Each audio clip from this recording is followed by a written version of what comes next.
नमस्कार विद्यार्थियों। आज हम पढ़ेंगे कबीरदास जी का परिचय।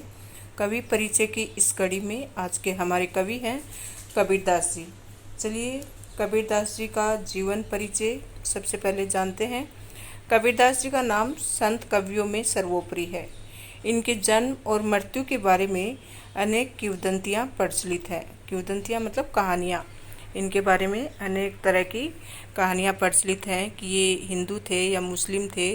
और इनके बारे में बताते हैं कि नीरू और निम्मा ने इनका पालन पोषण किया था, लेकिन इनकी जाति क्या थी ये किसी को नहीं पता। ये कहीं एक नदी किनारे मिले थे। फिर बाद में जब इनकी मृत्यु हुई तो हिंदू और मुस्लिम दोनों गुटों में संघर्ष हुआ। हिंदू चाहते थे कि इनका दाह संस्कार किया जाए और मुस्लिम चाहते थे कि इनको दफनाया जाए। बाद में आकाशवाणी हुई कि दोनों इनको बांट लो आधा आधा। जब बांटने की बारी आई और चद्दर उठा के देखा तो वहाँ पर इनकी बॉडी की जगह फूल थे। फिर हिंदू और मुसलमानों ने आधे आधे फूल लेकर अपने हिसाब से इनका क्रियाक्रम किया।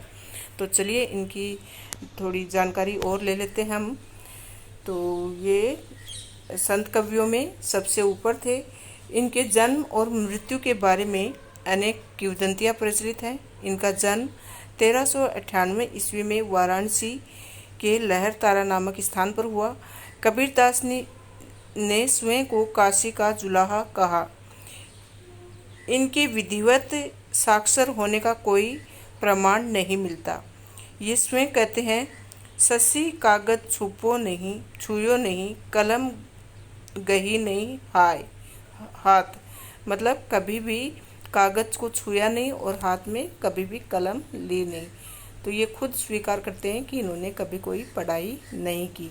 इन्होंने देशाटन और सत्संग से ज्ञान प्राप्त किया। किताबी ज्ञान के स्थान पर आंखों देखे सत्य और अनुभव को प्रमुखता दी। मैं कहता हूँ आँखन देखी, तो कहता कागज की सखी। इनका देहावसान 1518 ईस्वी में बस्ती के निकट मगहर में हुआ। तो ये अंधविश्वास के एकदम खिलाफ थे कि मतलब कहते थे, पाहन पूजे हरि मिले तो मैं पूजू पहाड़, ता तैया चाकी भली पीस खाए संसार।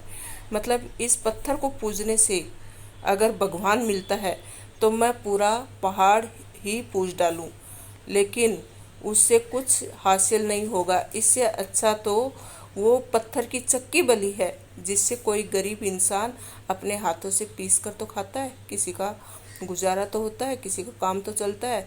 तो पहाड़ और पत्थर पूजने से क्या भगवान मिलते हैं? तो ये ऐसी इनकी सोच थी। इनकी प्रमुख रचनाओं में कबीरदास जी के पदों का संग्रह बीजक नामक पुस्तक है, जिसमें साखी, शब्द एवं रैमनी संकलित है। और इनका साहित्यिक परिचय कैसा है? कबीरदास भक्ति काल की निर्गुण धारा के ज्ञानाश्रयी शाखा के प्रतिनिधि कवि हैं। इन पर नाथों, सिद्धों और सूफी संतों की बातों का प्रभाव है। ये कर्मकांड और वेद विचार के विरोधी थे तथा जाति भेद, वर्ण भेद और संप्रदाय भेद के स्थान पर प्रेम, सद्भाव और समानता का समर्थन करते थे। कबीर घुमक्कड़ थे, मतलब घूमते ही रहते थे। इसलिए इनकी भाषा में उत्तर भारत की अनेक बोलियों के शब्द पाए जाते हैं।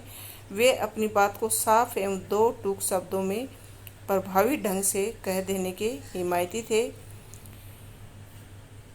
बन पई तो सीधे सीधे, नहीं तो दरेरा देकर। मतलब बात बनती है तो सीधे सीधे, नहीं तो सामने वाले को डांट फटकार कर अपनी बात करवा सकते हो, और किसी के सामने झुकना नहीं। और वो कहते थे, ना काऊ से दोस्ती, ना काऊ से बैर, है ना। तो ये किसी को भी अपना, न तो किसी को घनिष्ठ दोस्त मानते थे और ना ही किसी से दुश्मनी मोल लेते थे। तो ये था कवि का परिचय कबीरदास जी का। और आपको इनकी जानकारी कैसी लगी ज़रूर कमेंट बॉक्स में लिखिएगा। Thank you.